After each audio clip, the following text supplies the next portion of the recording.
गंदम दरामद स्कैंडल पर किसान परेशान। 10 मई से मुल्क गिर एहतजाज का ऐलान कर दिया। सदर किसान इत्तेहाद खालिद खोकर कहते हैं हजारों किसान सड़कों पर आएंगे। वजीर आजम शहबाज शरीफ को गंदम दरामद स्कैंडल की इब्तदाई तहकीकात से आगाह कर दिया गया।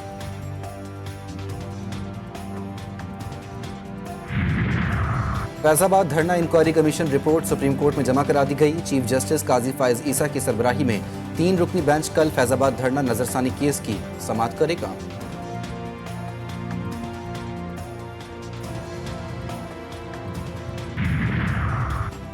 फैजाबाद धरना इंक्वायरी कमीशन की 150 सफ़हात पर मुश्तमिल रिपोर्ट सुप्रीम कोर्ट में जमा। रिपोर्ट 33 गवाहों के बयानात की रोशनी में तैयार की गई।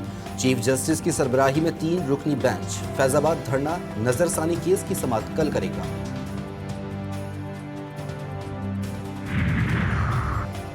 वज़ीर आला सिंध ने शहर कायद के हालात को बेहतर करार दे दिया। तकरीब से खिताब में मुराद अली शाह का कहना था कि कराची में दहशतगर्दी के वाक़यात में कमी आई है।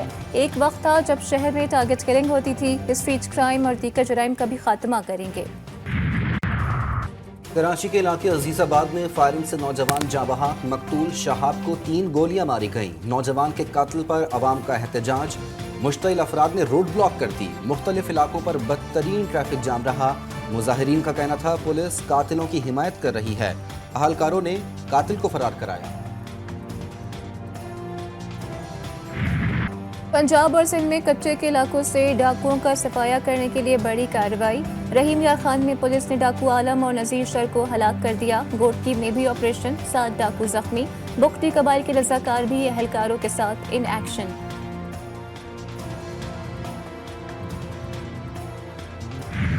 गजा पर इसराइली मजालिम जारी। अल जैतून, शमाली रफा, खान यूनस, नाबुलस, दीर अल बला, अल नसीरात कैंप पर मुसलसल हमले। 24 घंटे में शहादतों की तादाद 32 हो गई। इसराइल के जनूबी लबनान पर भी हमले तेज। हमास की जंग के मुस्तकिल खात्मे और गजा से इसराइली फौज के इनखला की शर्त बरकरार। वजीर आजम नेतन्याहू का जंग बंदी से इनकार। तल अबीब में हजारों शहरियों का एहतजाज। मुजाहिरीन ने नेतन्याहू को अमन की राह में रुकावट करार दे दिया। भूख से निढाल अहले गजा 2.5 माह बाद गोश्त देखकर खुशी से निहाल। रफा में ईद कुर्बान से कबल ईद का समा, बच्चों के चेहरे खिल उठे। पाकिस्तान का गजा में फ़लस्तीनियों के खिलाफ जारी इसराइली जारहत पर इजहार तशवीश। नायब वज़ीर आज़म इसहाक डार कहते हैं OIC के रुकन मुमालिक फौरी तौर पर गैर मशरूत जंगबंदी और बिला तात्तुल इंसानी इमदाद की फरहमी यकीनी बनाएं। गैम्बिया में नायब वज़ीर आज़म का OIC सरबराह इजलास से खिताब। मकबूजा कश्मीर में जारी मजालिम पर भी इजहार तशवीश।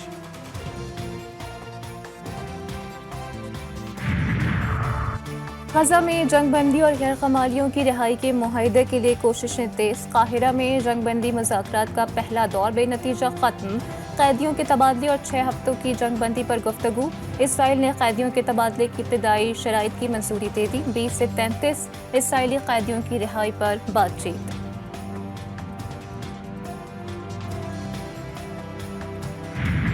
अमरीकी जामियात में इसराइली मसालिम के खिलाफ तलबा तहरीक जारी। आर्ट्स इंस्टीट्यूट शिकागो से 68 मुजाहिरीन गिरफ्तार। पकड़े गए तलबा की तादाद 2000 से ज़ायद हो गई। स्विट्जरलैंड और आयरलैंड की जामियात में भी फ़लस्तीन के हक में मुजाहरे। फ़लस्तीनियों से जारी यकजहती के लिए गजा बचाओ मुहिम के तहत इस्लामाबाद के डी चौक पर रैली। इसराइल और अमरीका के खिलाफ शदीद नारेबाजी। मुजाहिरीन का आलमी क़ुव्वतों से इसराइल को जंगबंदी पर आमादा करने के लिए अपना किरदार अदा करने का मुतालिबा। T20 वर्ल्ड कप जीत कर आओ, $1 लाख इनाम पाओ। चेयरमैन PCB मोहसिन नकवी का हर खिलाड़ी के लिए इनाम का ऐलान। खिलाड़ियों की हौसला अफजाई के लिए कज़ाफी स्टेडियम आमर। खिलाड़ियों और ऑफिशियल से मुलाकात। कहा मैदान में मुकाबला होता नजर आना चाहिए। जीत आपकी और हार मेरे लिए होगी। पाकिस्तान की जीत के सामने इस इनाम की कोई हैसियत नहीं। हॉकी के मैदान से एक और खुशी की खबर। अजलान शाह हॉकी टूर्नामेंट में एक और फतह कौमी टीम के नाम।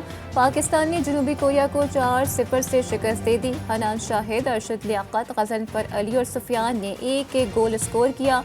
पहले मैच में ग्रीन शर्ट्स ने मलेशिया को मात दी थी।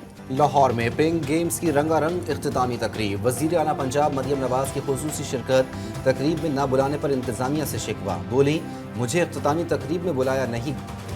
बेटियों से मिलने मेट्रो बस के जरिए आ गई। कहा वज़ीर खेल को कहा कि पिंक गेम्स को पूरे पंजाब में फैलाएं। مریم نواز پھول پیش کرنے والی بچی کو گلے بھی لگایا۔ وزیر اعلیٰ پنجاب نے شاہدرہ میٹرو بس ٹرمینل کی تزئین و آرائش کا افتتاح کر دیا۔ مریم نواز نے میٹرو بس پر سفر کیا اور صورتحال کا خود نوٹس لیا۔ وزیر اعلیٰ پنجاب کی میٹرو بس سروس سمیت پبلک ٹرانسپورٹ میں بہتری کی ہدایت، کہا لاہور میں جلد الیکٹرک بسیں چلائیں گے۔ راولپنڈی میں کالعدم ٹی ٹی پی کے 2 دہشت گرد اپنے ہی ساتھیوں کی فائرنگ سے ہلاک۔ ترجمان سی ٹی ڈی کے مطابق ہلاک دہشت گردوں سے دھماکہ خیز مواد، دستی بم برآمد۔ ہلاک دہشت گردوں کی شناخت نصیب اللہ اور احسان اللہ کے نام سے ہوئی۔ اور Pakistani women's cricket team Leicester پہنچ گئی۔ کل سے ٹریننگ کا آغاز ہوگا۔ Pakistani women's team English women's teams کے خلاف 3 T20 اور 3 ون ڈے انٹرنیشنل میچز کھیلیں گی۔